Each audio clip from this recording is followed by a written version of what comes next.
Welcome back to the channel. We are here with another video for you guys today, and we are doing our top 5 worst movies of the year. So the worst 5 movies, in our opinion, that we have seen this year. We already made a list with our best, so you guys can check that out. We'll throw like a card up here, and we're gonna jump into it. If you guys haven't seen a top 5 video on our channel before, we normally do the top 5 battle format where we both made a list separately. We don't know what is on each other's list, so we'll get to react with you guys on camera as we give them, and you'll have to let us know which list was better, hers or mine, in the comment section down below after you watch the video. So kicking it off with our number 5 picks, I'm going to start, and I'm going to say Goosebumps 2, Haunted Halloween. I really loved the first film in this franchise, and this one just, the lack of Jack Black showed and was bad. And I just felt like it was kind of very similar beats as the first one, and it just lost a lot of its originality from the first one. I feel like it's a perfect example of a sequel that loses its inspiration and ingenuity and just like pumps out a sequel. It also with no copied love. like Halloween Town 2, basically. So. Yeah. So for my number 5 pick, this might be a controversial one, which a lot of these choices are probably going to be controversial. You can find us in the comments. So my number 5 is actually Bird Box. Oh. So we watched this one, and afterwards I was like, it's okay. And the more I thought about it, I was like, this movie's dumb. Okay? And that's my problem. We watch a lot of sci-fi, a lot of horror, and the most important thing is to create rules and follow them and to see how those rules interact with the world that you've created. And this movie has none of that. I think a lot of that has to do with the fact that it deviated from the book a bit in the creature design, if you can even call it that. We didn't end up reviewing this one, and maybe we should have because we do have a lot of thoughts about it. But yeah, the mistakes were made. It ends up not being as smart of a movie or enjoyable of a movie as it, I think, tries to be. And so it just had to be on my list somewhere. So a little foreshadowing for the rest of my list. This is like ruined expectations for the remainder of my list. So, so coming in at number 4 for me is Ready Player One. Now, this film, I'm sure is somewhere on Brittany's list too, but we did a whole series for this on the channel. You guys can go check that out, where we read the book and we're very hyped for the movie, and it just ended up being nothing like what I expected it to. And I try not to hold that against a movie normally and try to let a movie's experience be what it is. But honestly, I don't think we need more 80s themed movies in this age. We made enough of those in the 80s and the 90s. A big problem with this one was, yes, that it's an 80s movie, both modern themes, where the book was a modern book with 80s themes. And so I think ultimately it feels like reductive in the amount of things they put into this film, in terms of like, it just feels like instead of having a nuanced, interesting plot, it ends up being very tropey and normal. And for such an interesting book with so many novel ideas, the movie fell so flat for me, it had to go on my list. So my number 4 pick is going to be A Wrinkle in Time. So when we saw this one, I didn't hate it, but it's not great. I really appreciate what they tried to do with it. I think the visuals were pretty great. But this is another one where I've read the book, and the book is weird. But the movie, it just wasn't a good adaptation in my opinion, and it wasn't a good movie by itself. It's not horrible to watch, but it still had to go on my top 5 worst list. And my number 3 pick, we are going to loop back to Ready Player One. I was incredibly disappointed by this film. I know a lot of people ended up loving it. I know there's a lot of people who hate the book, but I really like the book, and it just lost so much of its essence translating to the movie. I really don't like what they did with H's character, dumbing her down quite a bit. They fixed some of the romance problems from the book, but it was still cringy and terrible. And the book has a lot of tropes that are issues, and the book does have problematic things. We talk about all of these things in our book reviews, etc. But the movie almost amplified those, And like it dumbed down the villain as well, which really disappointed me because the villain in the book is actually really intimidating, and in the movie he's a slapstick 80s villain. Bothered me. Well, my number 3 pick was Goosebumps 2 Haunted Halloween. So, I already said what I have to say about this movie. It was not very good, and it was a disappointing sequel to a film that I actually quite enjoyed. Moving on to number 2 is Fantastic Beasts 2 The Crimes of Grindelwald. So this one was another one that I felt like they had such a strong first showing with the first film and managed to create an extended film universe for Harry Potter that could have been interesting and explored more and done that. And the second one is a mess. It's very convoluted. It's convoluted. It lacks a primary drive, and it left me, after the movie, being like, what was the point of that? And that stinks for characters that you actually really quite liked. And it almost seems like they were trying to subvert things and change things from what you expected, which is never a good thing in movies because most of the time it ends up being bad. And unfortunately for me, this movie turned out bad. I'm still upset about what they did with Queenie's storyline.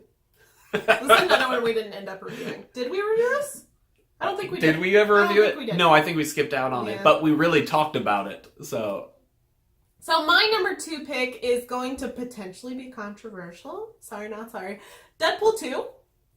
This is a failed expectations one for sure. I really, really liked the first film, which I was surprised by because I don't typically like that type of humor. And I ended up absolutely loving the first one. And the second one lost so much of its charm. It amped up the things that weren't quite as enjoyable about the first one, but weren't prominent enough to be an issue. And then they were like, let's make them prominent. And I'm really annoyed by the fact that they created this whole X-Force team. Spoilers, sorry if you haven't seen it. And then just killed all of them in 5 seconds. I'm still angry about it. I think it's poor storytelling. I think it's shock factor, and I don't like it. And Deadpool can be very shock factory, but still be narratively good, and that was not narratively good in my opinion. And I'm still upset about what they did to Vanessa. Since we are on the train of disappointing sequels, I'm going to continue it, and with an honorable mention. It didn't quite make my list because I do think that it is a decent movie, and I think there were some interesting things in there. But ultimately, I think it is a failure of a film, and that is actually Halloween. Ooh, I don't disagree. So, this is another film that the more I thought about it after I saw it, it was just a movie that didn't make sense. It didn't make choices that made sense for the characters inside, even for Michael Myers, and it ends up being kind of a weird mess of a film, where the big themes that you feel like the story is introducing, nothing gets followed through on. There's no satisfying ending, and in fact, for me, the third act completely fell apart. There was like 1 or 2 moments that I enjoyed, but it was just a very weird, why is everyone being so dumb kind of thing. And so, for me, it had to be honorable mention.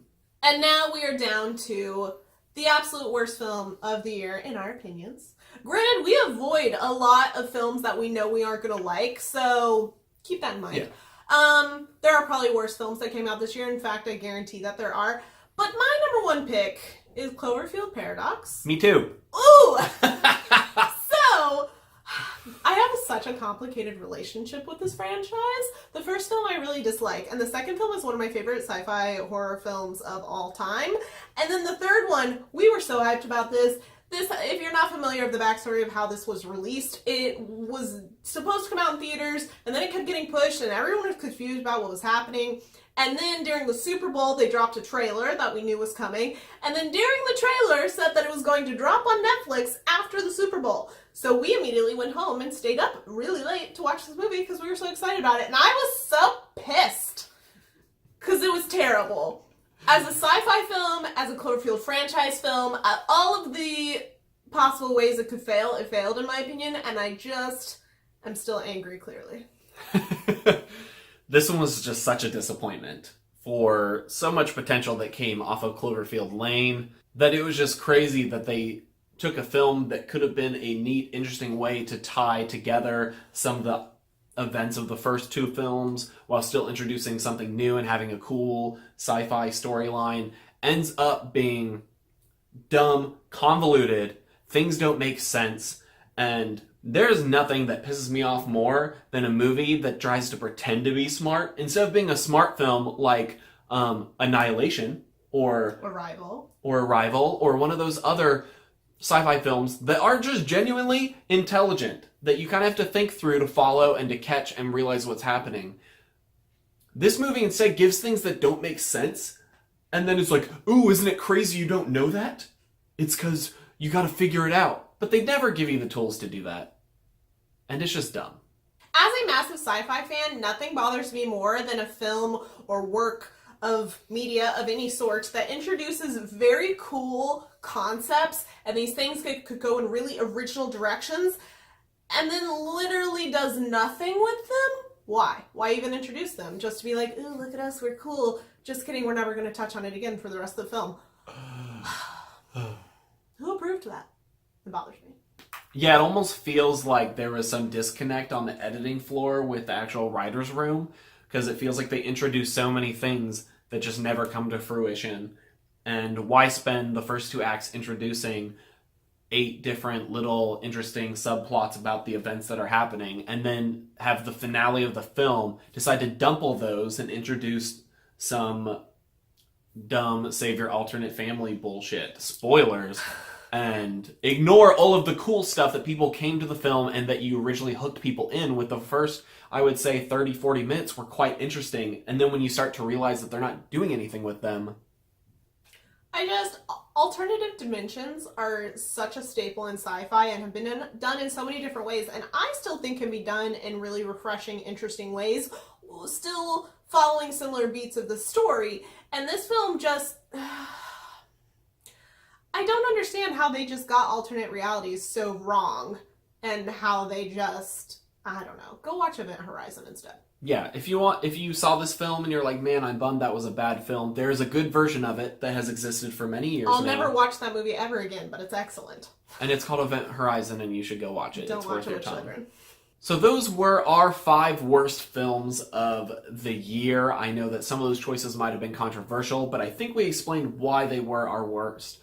And like we said before, those are out of the films that we've seen this year. We avoid films that we know we're not going to like. So there was no point in going to see like a garbage film like Holmes and Watson just so we could have a bad review of it, or just so it could go on our list.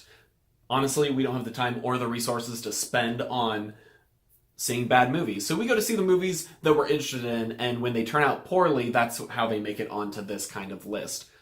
But like I said, you are welcome to fight us in the comments on this. Respectfully. Respectfully. If you're not respectful, you'll get booted. And we're very interested to hear what you guys have to say. Let us know whose list you most agree with.